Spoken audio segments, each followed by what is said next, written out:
kurat küll! Opa! Opa! Venemaal on puhkemas mäss ja isegi Vene poliitikul hoiatavad nüüd avalikult selle eest, mis tulemas on. Me nägime just üht kõige karmimat hoiatust ja see tuli ühe Venemaa suurima panga peaökonomistilt. Arva ära, see mees töötas tegelikult varem Putini juures, andes talle majandusnõu. Ja nüüd ennustab ta Putini režiimi kokkuvarisemist ja Putini isiklikku surma. Tundub, et see hoiatus mõjus Putinile, sest keegi Kremlist helistas isiklikult panka ja palus selle mehe vallanduda. Ja järgmisel päeval oli ta läinud. Nüüd kahjuks Vladimiri jaoks polnud see majandusteadlane üksi. Meil on teisi Vene poliitstrateege, sõjaanalüütikuid. Kõik nad nõuavad sama asja. Miljonid venelased ei taha, et see sõda jätkuks. Ja samal ajal, kui Putin kõige sellega tegeleb, tabas Ukraina Moskvat järjekordse rünnakuga, mis põhjustas Venemaa pealinnas terve päeva kestnud elektrikatkestuse. Moskva eliit istub pimeduses, sest Venemaa ei suutnud peatada Ukraina poolt saadetud droone. Nii et lähme selle kõige juurde, alustades loomulikult suurimast uudisest. Hoiatus tuleb mehelt, kes oli Putinile nii lähedal. Selle mehe nimi on Andrei Klopjak ja ta kuulus Venemaa majandustiimi aastatel 2008–2014, olles majandusarengu aseminister. Pärast seda sai temast suurima riigipanga VEB peaökonomist. See on Venemaa riiklik arenduspank, peamine riigile kuuluv asutus, mis rahastab riigi suuremaid infrastruktuuri ja tööstusprojekte. Ta on olnud selles peaökonomisti ametis viimased 12 aastat. Ja nüüd kahjuks tundub, et tema nõuandeid enam ei vajata, sest ta ütleb asju, mis teevad Putini liiga ärevaks. Nüüd, kohe jõuame tema täpse ennustuseni, aga see on oluline osa. Isegi Ukraina saab aru, mida see peaökonomist ütleb. Ukraina teab, et Putin lõpetab selle sõja alles siis, kui sõja jätkamise hind muutub tema jaoks isiklikult liiga suureks, kui tema enda positsioon on sõja jätkamise tõttu ohus. Ja seda kinnitas avalikult ka Ukraina endine kaitseminister. Kuulake seda lühikest klippi. Ma arvan, et suudame venelasi peatada oma jõu, organiseerituse, asümmeetria ja koostööga lääneriikidega. Subtiitrite tegija Olja Šor. Sõda muutub venelaste jaoks mõttetuks. Nad ei saavuta midagi strateegilist ja iga sõja jätkumise päev on nende jaoks väga ohtlik. Potentsiaalselt kuni kokkuvarisesise ja suure kriisi tasemeni. Ning hetkel kui Putin või õigemini mitte Putin. Vene valitsus saab aru, et eksistentsiaalne oht on olemas ja nad peatuvad ilma igasuguse strateegilise eeliseta. Ilma, et nad saavutaksid ühtegi oma strateegilist eesmärki. Ja siis tuleb relvarahu ja rahu Ukrainas. See ootabki meid ees. Aga enne seda ootab meid muidugi põrgu, rasked ajad, palju väljakutseid ja palju muutusi. Aga lõpuks suudame tänu tarkadele ja vapratele Ukraina inimestele selle kõik saavutada. Me suudame selle kõik saada. Just seda Andrei tegelikult ennustabki. Ta ütleb, et kui Putin või siis Venemaa jätkab samal kursil, kaotab Venemaa ja see võib viia tõsise sotsiaalse kriisini. Ma tahan teile näidata esitlust, mille ta tegi, sest just see esitlus viis tema vallandamiseni. Ta tegi selle esitluse mais ja selle pealkiri oli Venemaa majandus- ja geopoliitilised väljakutsed. Ja see esitati Nikitsi klubis. See klubi ongi mõeldud kõrgetasemelistele Venemaa ametnikele ja nõunikele, et nad saaksid kokku tulla ja ideid arutada, et otsustada, mis on riigi jaoks parim tee edasi. Ja see on oluline, sest see mees ei ole Putini vastane ega kritiseeri Putinit. Ta hoiatab üldiselt millegi eest, mis tema arvates võiks Venemaad kahjustada, mis tähendab, et ta tahab sellest teistele rääkida, et nad saaksid välja mõelda, kuidas seda vältida. Aga ilmselt oli tema hoiatus Putinile lihtsalt natuke liiga ebamugav. Lubage, ma näitan teile selle ettekande mõned olulisemad väited. Esimene väide kõlab nii. Pärast rekordilisi kasvumäärasid aastatel 2023 ja 2024 aeglustus Venemaa majandus 2025 aastal. Ja ootuste põhjal otsustades langeb see tegelikult sel aastal alla Ameerika Ühendriikide ja Ukraina kasvumäärade, kellega me oleme sõjalises ja poliitilises vastasseisus. Nii et taas, 2023 ja 2024 olid sisuliselt aastad, kus Venemaa oli oma enda kraamist pilves. See oli nagu Putin oleks lihtsalt trükkinud nii palju raha või suunanud nii palju raha kaitsesektorisse, et majandus kasvas. Aga kahjuks teadsime me kõik, et see ei ole pikaajaline lahendus. Ja just see praegu toimubki. Aga jätkame esitlusest veel kommentaaridega. Me kaotame nii tehnoloogilises kui ka majanduslikus konkurentsis maailmas. Pealegi kaotame me mitte ainult Hiinale ja Ameerika Ühendriikidele, vaid mõnes mõttes isegi Ukrainale. Kui ebameeldiv see ka mulle isiklikult tunnistada poleks. Need on tema sõnad muide, aga nagu näha, siis see mees ei ole kindlasti mingi Ukraina või Ameerika Ühendriikide pooldaja. Ta on väga Venemaa-meelne ja ta üritab hoiatada millegi eest, mis on tulemas. See on umbes sama, kui ma vihastaksin oma vannitoa kaalu peale, sest see näitab, et olen liiga raske. See ei ole kaalusüü. Aga jätkame. Ta ütleb edasi, me ei jää selles kurnamissõjas peale. Me elame illusioonis, et kõik sealpool variseb kokku. Seal all peetakse silmas Ukrainat. See ei ole kokku varisenud ja ei varise ka, samal ajal meie enda kulud kasvavad. Avalike küsitluste järgi halveneb tervishoiu olukord. Meie teadus- ja tehnoloogiasektor on väga ebaühtlane. Meil on läbimurdeid teatud valdkondades, kuid üldiselt minu arvates me kaotame selle võistluse, mitte ei võida. Nüüd, Venemaa tervishoiusüsteem on tegelikult hullumeelne. Ja tegelikult on mul plaanis kunagi tulevikus selle kohta video teha. Aga olukord on nii halb, et Venemaal kiirendatakse nüüd meditsiinitudengite õpinguid, et nad saaksid võimalikult kiiresti tööle minna ja arstideks hakata, sest Venemaal on arste nii väga vaja. Ja see tekitab palju probleeme, sest need inimesed ei ole nagu tavalised arstid, nad ei ole saanud sellist haridust, nagu nad peaksid saama, kogu vajalikku haridust. Ja see on juba probleem. Aga lisaks selle arstide puuduse tõttu. Mõned neist arstidest on nii ülekoormatud ja alamakstud, et nad lahkuvad Venemaalt isegi pärast seda, teate küll kiirelt arstidiplomi saamist. See tekitab palju probleeme ja loomulikult kannatavad okupeeritud piirkonnad palju rohkem kui kaugemad Venemaa piirkonnad ning need omakorda rohkem kui eliitlinnad Venemaal. Aga sellest hoolimata see probleem levib ja muutub tõeliselt tõsiseks. Ja sellest räägivad nüüd isegi riigi eliit. See on tõesti midagi, mille pärast Putin peab muretsema. Aga jätkame, sest see viimane ennustus hirmutab Putinit tõeliselt. Ta ütleb, et majandus peab vastu, kuid võib tekkida sotsiaalne kriis. Ja just siis, kui keegi seda eriti ei oota, tuletan meelde, et keegi ei oodanud ka veebruari revolutsiooni. Veebruari revolutsioon on revolutsioon, mis toimus 1917 aastal. Nii et just siis, kui käis maailmasõda ja Vene revolutsioon tegelikult algas, nõustuvad paljud, et see oli esimene revolutsioon, mis sütitas Vene revolutsiooni, bolševike revolutsiooni. See põhimõtteliselt loob Nõukogude Liidu ja muudab Venemaa kommunistlikuks riigiks. Aga mis on Putini jaoks veelgi olulisem, pärast Vene revolutsiooni loobus Vene tsaar Nikolai II, ma arvan, et kohe pärast veebruari revolutsiooni märtsis troonist. Ja siis ma arvan, et kõik teist teavad, mis juhtub aasta hiljem. Tema ja tema perekond lastakse bolševike poolt aasta hiljem maha. Nii et ta võrdleb praegust olukorda sellega, kuhu Venemaa liigub.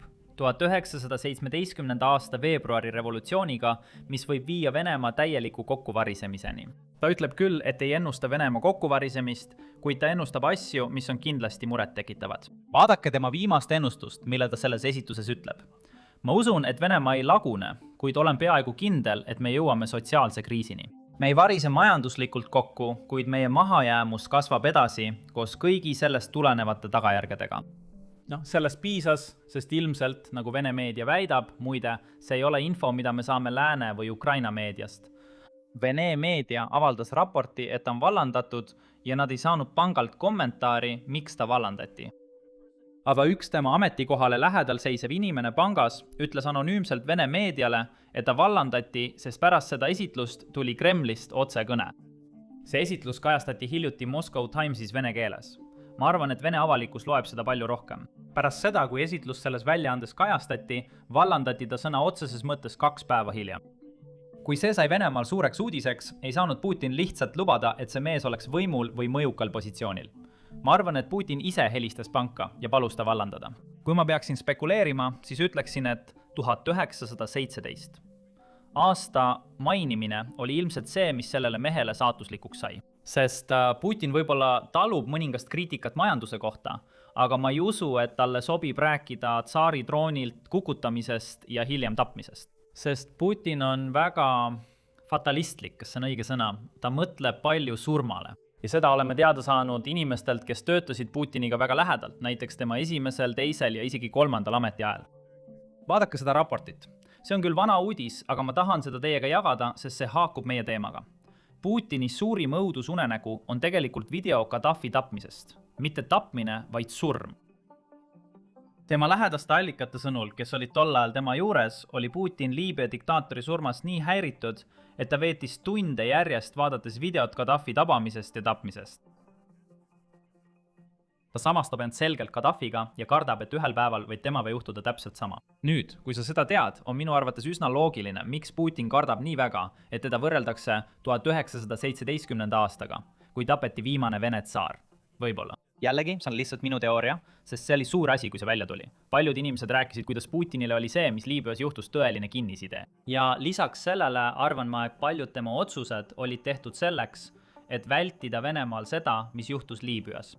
Nii et ta ei tahtnud mingit Araabia kevade taolist asja. Kuid kahjuks väikese Vladimiri jaoks ei ole see Klepaka ainus mees, kes seda teooriat esitab. On ka teisi inimesi Moskvas, kes ütlevad sama. Alles hiljuti kajastasime, kuidas Moskva linnapea ise ütles põhimõtteliselt, et majandus kukub kokku, kui Putin jätkab mobilisatsiooniga. Kuulake seda lühikest klippi, sest ma tahan rõhutada, et see uudis on tegelikult Venemaal suureks uudiseks muutumas. Me kuuleme pidevalt neid jutte. Me kuuleme pidevalt jutte sellest, et on vaja kõike mobiliseerida. Kogu majandus sõjajalale viia ja nii edasi. Aga tänapäeva majandus on üles ehitatud teistmoodi. Kui ei ole rahuaja majandust, kui ei ole makse, isiklikku sissetulekut ja poliitiline olukord on täiesti teistsugune, siis me ei saavuta sõjas edu. Peameeles selle mehe, selle linnapea kohta liikusid kuulujutud, et temast saab järgmine pärast Putinit. Ennustati, et temast saab järgmine president, järgmine võimumees. Seega on ta ilmselgelt mõjukas inimene ja jällegi, ta ei ründa Putinit otseselt. Ta ei kritiseeri isegi sõda. Ta ütleb lihtsalt, et kui me korraldame mobilisatsiooni, siis me kaotame sõja. Ta kritiseerib otsust, mille Vladimir Putin võib peagi teha. Ja nüüd, kui linnapea sellest räägib, räägivad ka teised sõjablogijad samast asjast. Kuulake. Moskva linnapea avaldus. Moskva linnapea Sergei Sobjanini avaldust, et majanduse militariseerimine võib riigi hukkutada, tuleb hoolikalt ja kontekstis uurida. Mida see tegelikult tähendab? Me mõistame, et ajafaktor ja sõjale kuluvate ressursside ammendumine muutuvad võtmeteguriteks. Teisisõnu tähendab sõja venitamine silmuse pingutamist Vene riikluse ümber, rääkimata sotsiaalsfäärist ja nii edasi.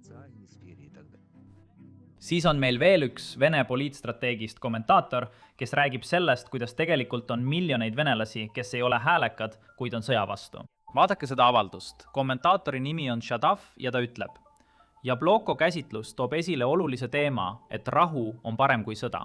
Nüüd Jabloko on midagi, mida me ka hiljuti käsitlesime.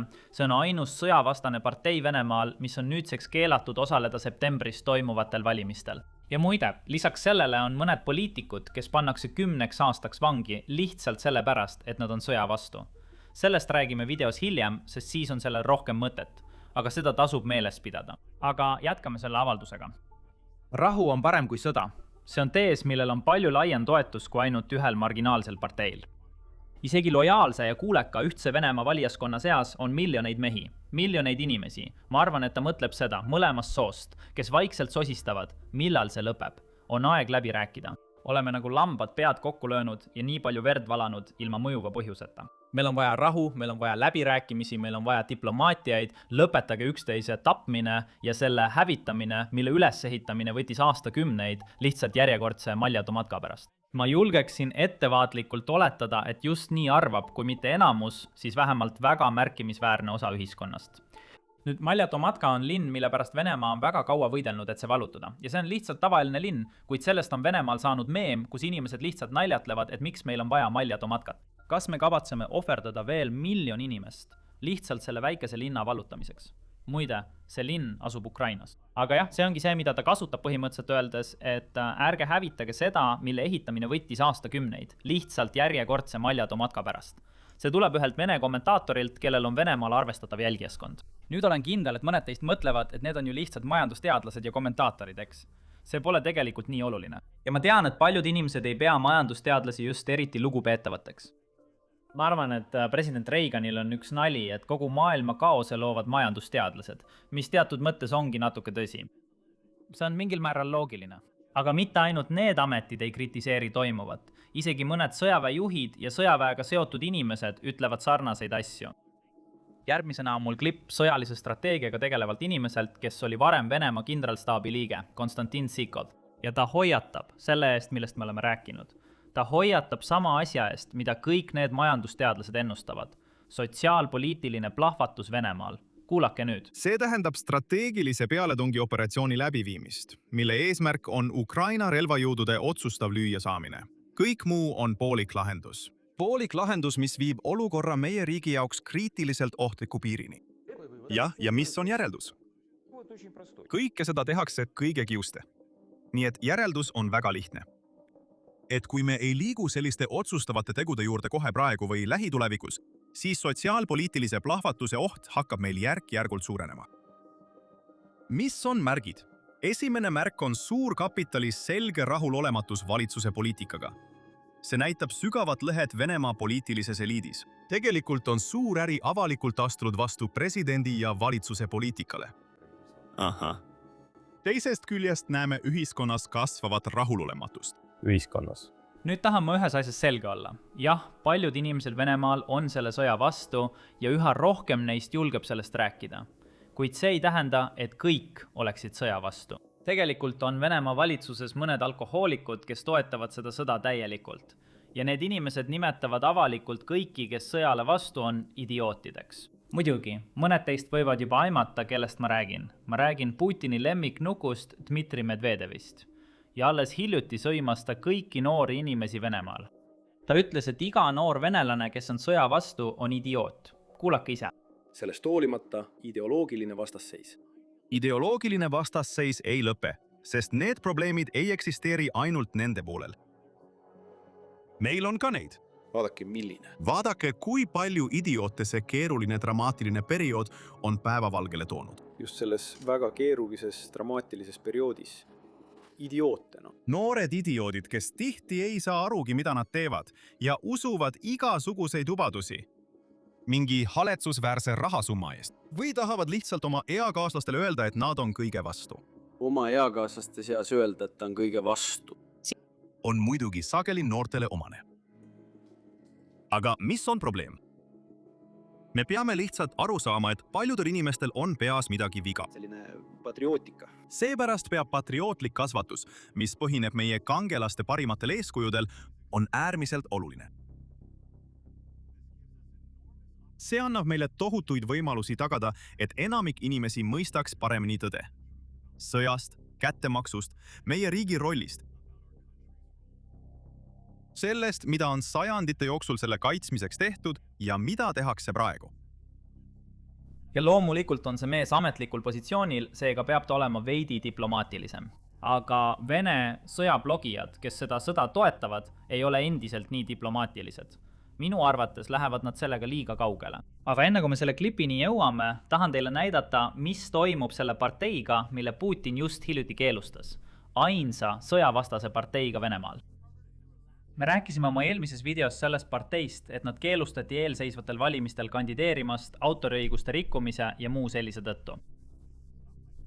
See ongi see ettekääne, mida Putin kasutab oma vastaste kõrvaldamiseks. Aga kahjuks nende toetajaskond tegelikult kasvas. Partei muutus populaarsemaks, kuna Putin üritas seda sulgeda. Ma arvan, et see on, kuidas seda nimetatakse. Mitte Dunning-Krugeri efekt, see on nagu mingi interneti efekt, kus sa üritad midagi keelata ja see muutub hoopis populaarsemaks, sa tõmbad sellele rohkem tähelepanu. Selle tõttu teeb Putin nüüd nii, et vangistab ühe selle partei juhtidest ja ta on vangistatud valeinfo levitamise eest Vene armee kohta. Üle 11 aasta vangis lihtsalt selle eest, et ta on sõjavastane. Ainus sõjavastane partei Venemaal, millel on ilmselt palju suurem toetus, kui ma eelmises videos mainisin. Kui me sellest parteist rääkisime vist nädal tagasi, ütlesin, et neil on umbes 3% toetust. See ei ole tegelikult tõsi. Ma arvan, et nüüd on neil Vene küsitluste järgi üle 10% toetust. Need on küsitlused, mida Putin võiks soovi korral võltsida. Ja nende küsitluste järgi see partei kasvab. Ja loomulikult ülemkohtu hoone ees, kus otsus tehti, käivad iga päev Vene noored protestimas ja neid arreteeritakse. Nii et Vene noored ei toeta selgelt seda sõda, nad on sellele väga vastu. Nad on vastu sellele, et Putin keelab parteisid lihtsalt sellepärast, et need parteid on sõjavastased. Ja nüüd püüavad Vene sõjablogijad sellesse kõigesse sekkuda, öeldes, et kuulge, igaüks Venemaal, isegi kui see tähendab, et tegemist on noore inimesega, kes on selle sõja vastu, tuleks riigist välja saata. Kuulake seda klippi.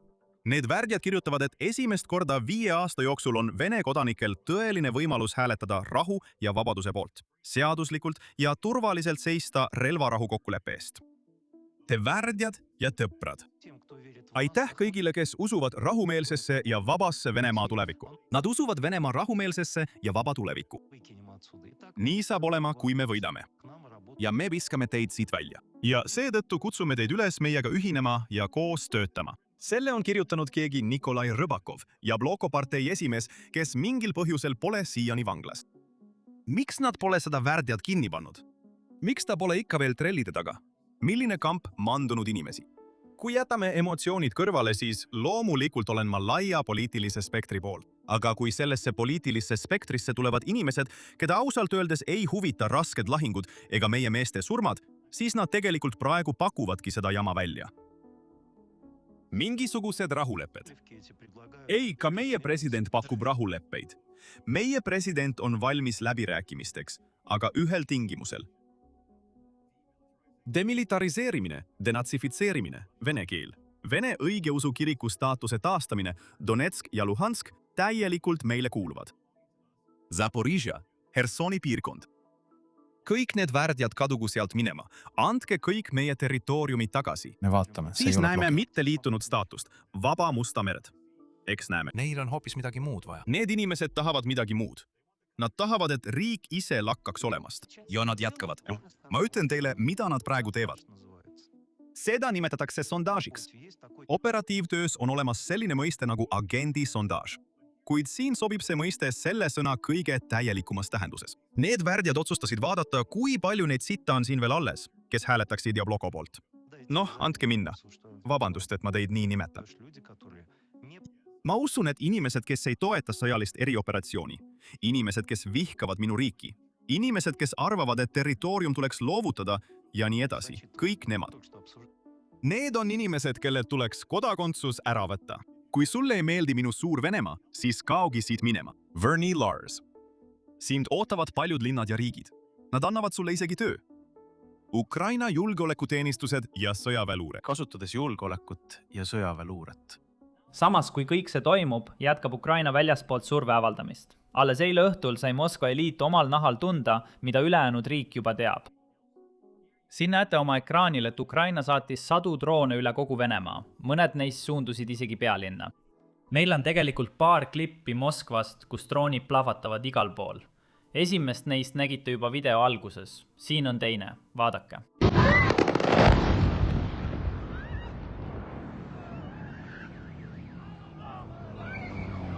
Kuradi jama. Mis apokalüpsis see on, Sõbrad.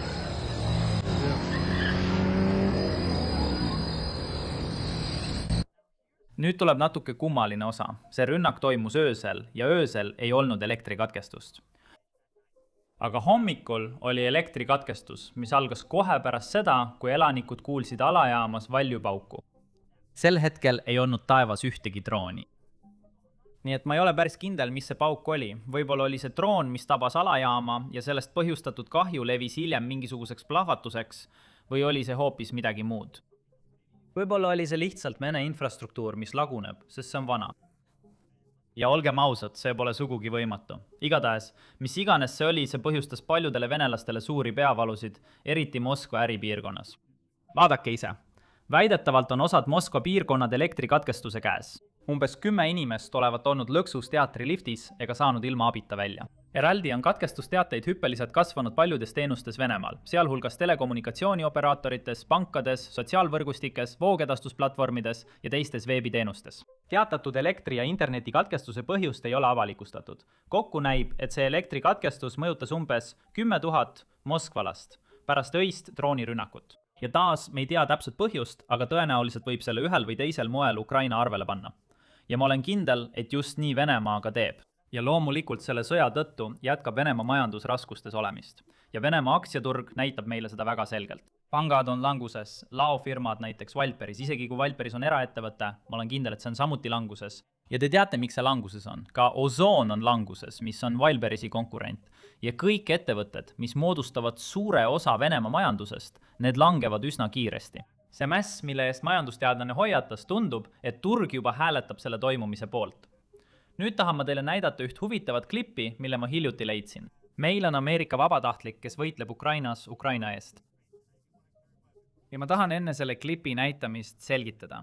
Ta ei ole ametlik sõdur. Ta on lihtsalt vabatahtlik, kes toetab Ukraina enesemääramisõigust ja läheb sinna appi. Hiljuti jagas ta oma kogemus sellest, milline oli Ukraina eest ja koos Ukrainaga võidelda. Nii et kuulake. Carl Sainz Geyer, Memphise linnast, Tennessee osariigist USA-st. Ja ma olen siin, et aidata Ukraina rahvast nii palju kui suudan. Venemaa tungis sisse. Nad tapavad naisi ja lapsi. Maailm ei tee selle vastu midagi. Poliitikud räägivad, aga Ukrainal on vaja tegutsevaid mehi. Siinsed inimesed kannatavad rohkem kui Ameerika sõdurid. See sõda on Ukraina rahvale palju raskem kui need sõjad, mida olen näinud Ameerika rahvale mõjuvat. See on väga erinev. Ameerikal on palju raha, mida välja käia väljaõppe jaoks. Ukrainal seda pole, nii et Ukraina peab olema väga nutikas, et välja mõelda, kuidas muuta inimesed, kes ei arvanud kunagi, et neist saavad sõdurid tõelisteks sõdalasteks. Ausalt öeldes oli parim kogemus, mis mul olnud on, kui ma läbisin 25. üksuse komandovaliku. Läbisime 10-päevased väga rasked valikukatsed, et saada välismaalastena 25. üksusesse vastu võetud. Ja nad väsitasid meid täiesti läbi. Nii et kui me lõpuks Paisavepe jõudsime, olime me valmis kõigeks, mis neil pakkuda oli. Ja me mõistsime, milliste reaalsustega Ukraina silmitsi seisab. Ma muretsesin sellepärast, et pean elama ja töötama mobiliseeritud meestega koos. Ma tean, et paljud neist on rahulolematud. Ma tean, et paljud neist on vihased, aga ma kogesin ukrainlaste poolt ainult lahkust, ainult heldust, ainult sõprust. Isegi sellel raskel ajal ei lakanud nad kunagi naeratamast. Nad pakuvad mulle pidevalt süüa. Ma pole kunagi elus nii palju maiustusi söönud. Ja nad muudavad selle väga raske aja palju meeldivamaks. On au töötada ukrainlaste kõrval. Teate, selle loo kõige šokeerivam osa on see, et Ukraina viis just läbi oma suurima vastupealetungi alates 2023 aastast. See pühkis sisuliselt kõik selle aasta Venemaa saavutused minema, samal ajal kui kaotati 100 000 sõdureid. Aga ükski peavoolumeediakanal tegelikult sellest ei räägi. Pole vahet kummalt poolt vaadata, New York Times ei kajasta seda uudist, vähemalt veel mitte. Ka Wall Street Journal ei räägi sellest. Ja siis muidugi on meil ka teine pool. Meil on Vene propagandamasiin, mis kulutab igal aastal miljardeid dollareid, et levitada valesid, mida Putin tahab, et kõik usuksid. Just sellepärast me teemegi seda, mida teeme, et kajastada tõde Ukraina vaprusest ja võidelda Vene propaganda vastu. Tunnistan ausalt, meil ei ole miljardeid dollareid nagu Vladimir Putinil, aga meil on teie toetus. Hiljuti käivitasime Basics Insideri. See on võimalus teil meid toetada ja saada vastu lisasisu. Saate kohe liikmeks hakata klõpsates allpool olevale liitu nupule või minnes lehele basicsinsider.com. Las ma räägin, mida liikmeks saamine teile annab, sest see ei ole lihtsalt mingi heategevus. Kui te liitute, saate eksklusiivseid videoid, mida me iga päev üles laadime ja mida siin YouTube'is ei näe. Me süveneme palju põhjalikumalt teemadesse, mida käsitleme ja kulutame rohkem aega detailidele, mis ei mahu nendesse videotesse. Ja loomulikult, mis kõige parem, toome kohale kogenud sõjaveterane nagu Chuck Farr, kes analüüsivad rindevideoid, selgitavad, mis tegelikult toimub ja eristavad fakte propagandast. See on tõesti meie tsenseerimata ja põhjalikum kajastus neile, kes tahavad neist konfliktidest aru saada rohkem kui vaid pealkirjade põhjal. Ja loomulikult, olgem ausad, sinu liikmelisus aitab meid tohutult. Tegelikkus on see, et YouTube'i algoritm muutub pidevalt. Reklaamitulu tõuseb ühel päeval ja langeb järgmisel.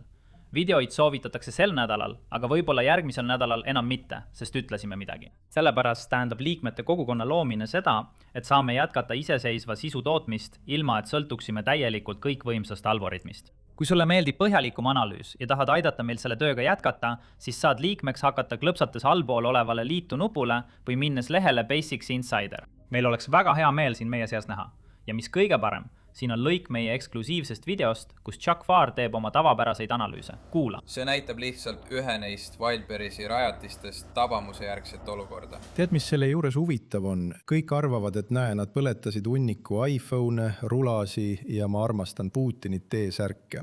Aga see oli selline koht, kus sai osta 30 kilomeetri jagu fiiberoptilist kaablit aerodünaamilises konteineris, mille võisid oma droonile panna. Siit sai osta termosihikuid, öövaatlusseadmeid, kuuliveste, ballistilisi kiivreid.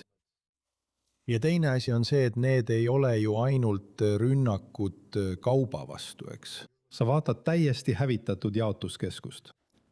Eks, kõik arvutid, logistikud, planeerimine. Sa tead, sa lööd rivist välja need asjad, mis panevad Amazoni jaotusvõrgu tööle. Ja Wildberries on tead, see on Putini Amazon.